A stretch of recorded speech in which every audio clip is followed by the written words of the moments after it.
आज 7 अक्टूबर है, शाम ढल रही है और ये हमारा क्रिकेट ग्राउंड है। यहीं पर हम होस्ट करेंगे अपना दशहरा का मेला। रावण, कुंभकर्ण, मेघनाथ का पुतला तीनों यहाँ पर रहेगा और इस ग्राउंड में लोग बैठेंगे।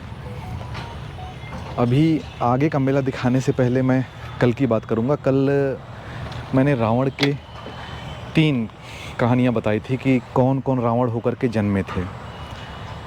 अभी अगली जो कहानी है वो भी रामचरितमानस से ही है।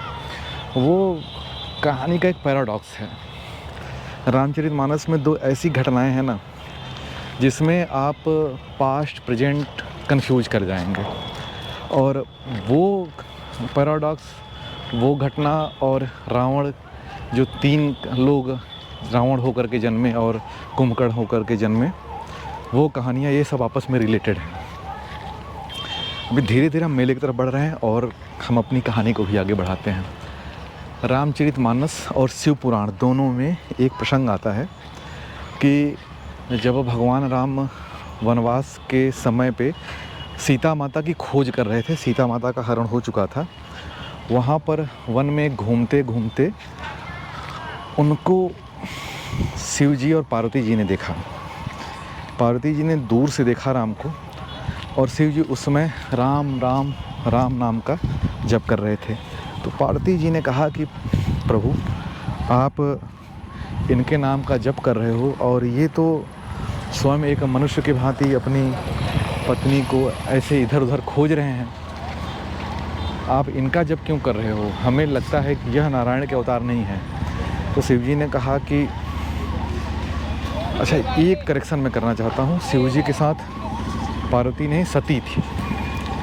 तो सती जी ने पूछा कि आप राम नाम का जप कर रहे हो, लेकिन राम जी अगर ईश्वर होते, ब्रह्म स्वरूप होते, तो इस तरह मनुष्यों के भांति व्यवहार क्यों करते? क्यों अपनी पत्नी को ऐसे खोज रहे होते वन वन? तो शिव जी ने कहा कि सती, मेरे शब्दों पे तुम भरोसा करो, मैं जानता हूँ कि ये स्वयं राम है। तो सती ने कहा कि नहीं, मैं इनकी परीक्षा लूँगी तभी मैं मानूँगी।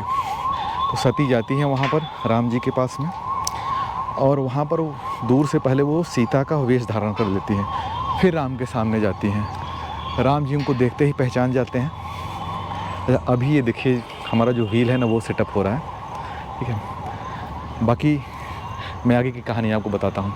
कहानियाँ सबको पता ही है ये वाली, कि जब राम जी पहचान जाते हैं, उनको देखते ही पहचान जाते हैं और कहते हैं कि माते, आप अकेले वन में, भोलेनाथ कहाँ हैं? तो सती माता बहुत लज्जित होती हैं और कहती हैं, भोलेनाथ एक पेड़ के नीचे अपना समाधि लगा कर बैठे हुए हैं। और यहाँ का इतना कह कर के वो वापस शिव जी के पास चली जाती हैं। शिव जी तो सब जान जाते हैं, अंतर्यामी हैं। फिर भी सती जी से पूछते हैं कि परीक्षा लेने गई थी सती? तो वह कहती हैं कि नहीं प्रभु, परीक्षा लेने में नहीं गई थी, आपने कह दिया, मैं मान गई।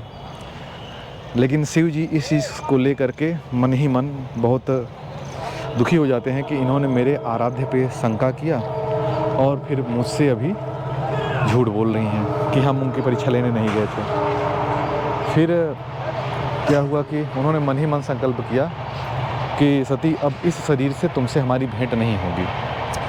सती जी को भी यह बात समझ में आ गई कि शिव जी मन ही मन उनसे दूर हो गए हैं। उसके बाद शिव जी समाधि में चले जाते हैं और काफ़ी समय बीतने के बाद फिर दक्ष प्रजापति यज्ञ करते हैं, जिसमें वह सबको बुलावा देते हैं, सारे देवताओं को, और वो शिव जी को बुलावा नहीं देते हैं। इस बात को लेकर के सती जी बहुत खिन्न होती हैं और वह बिना बुलाए चली जाती हैं। आगे की कथा आपको पता ही है कि शिव जी के अपमान से वो दुखी होकर के योगाग्नि में खुद को नष्ट कर लेती हैं।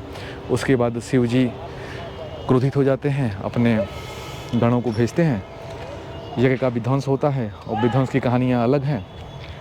फिर पुनः कई हजारों लाखों साल बाद सती जी का पुनर्जन्म होता है गिरिराज हिमालय के पास, उनकी पुत्री बन कर के पार्वती के रूप में। फिर शिव जी से पार्वती का विवाह होता है। जब तक विवाह नहीं हुआ रहता है पार्वती जी का, वो गौरी रूप में, किशोरी रूप में पूजी जाती हैं। अब रामायण में एक प्रसंग है कि सीता स्वयंवर से पहले सीता जी जाती हैं गौरी पूजन के लिए, और वह गौरी को जय गिरिजा गिरिराज किशोरी, जय महेश मुख चंद्र किशोरी, तो गिरिजा गिरिराज किशोरी के रूप में उनकी आराधना करती हैं। पर्वतराज हिमालय की पुत्री के रूप में गौरी कह करके उनकी आराधना करती हैं, पार्वती के रूप में उनको पूजती हैं। विवाह से पहले का जो उनका स्वरूप है, किशोरी स्वरूप। अब दिमाग में, मन में भ्रम यह हो सकता है कि सती तो पार्वती जी के हजारों लाखों साल पहले थी, उसके बाद सती जी का पुनर्जन्म हुआ पार्वती के रूप में, और उन पार्वती की सीता पूजा कर रही हैं विवाह के पूर्व। तो सती पहले हुई, सीता बाद में हुई, और दोनों बहुत अलग, दूर दूर अलग अलग समय पे हुई। लेकिन फिर वही वन गमन के दौरान राम जी को सती मिलती हैं। इसका मतलब ये हुआ कि सती जो थी वह वन गमन के समय तक अपना शरीर नहीं त्यागी थी और पार्थिव रूप में नहीं जन्मी थी। तो दोनों चीज़ें कैसी हो गई कि विवाह से पहले सीता माता पार्वती की पूजा कर रही हैं, और जब उनका हरण हो जाता है उस समय राम सती से मिलते हैं, जबकि सती का ही पुनर्जन्म पार्वती के रूप में हुआ था। तो सती कायदे से पार्वती के जन्म के लाखों साल पहले हुई थी। ये कहानी और रावण के अलग अलग स्वरूपों की कहानी, अलग अलग व्यक्तियों के रावण बन के जन्मने की कहानी जुड़ी हुई है। देखिएगा, उसका उत्तर रामचरितमानस में ही मिल जाएगा जब आप काकभुसुंडी की कहानी सुनेंगे। काकभुसुंडी वाला प्रसंग फिर कभी। आज 7 अक्टूबर है, रामलीला शुरू होने में 8 दिन और बचे हैं। क्षमा कीजिएगा, नवरात्रि शुरू होने में 8 दिन और बचे हैं, और रामलीला शुरू होने में 12 दिन और। 15 से नवरात्रि है और 19 अक्टूबर से हमारी रामलीला शुरू होगी, और 24 अक्टूबर को समापन होगा हमारी इस मेले का। जय श्री राम। और हाँ, अगर किसी को पता हो इसका जवाब कि ऐसा कैसे हो गया कि सती और पार्वती दोनों लाखों साल के अंतराल पर हुई थी, लेकिन राम की कथा में दोनों का वर्णन आता है। सती भी राम से मिली थी और पार्वती जी की पूजा कर रही थी सीता माता अपने विवाह से पूर्व। कल फिर किसी और कहानी के साथ, और हो सकेगा तो इसके उत्तर के साथ। जय श्री राम।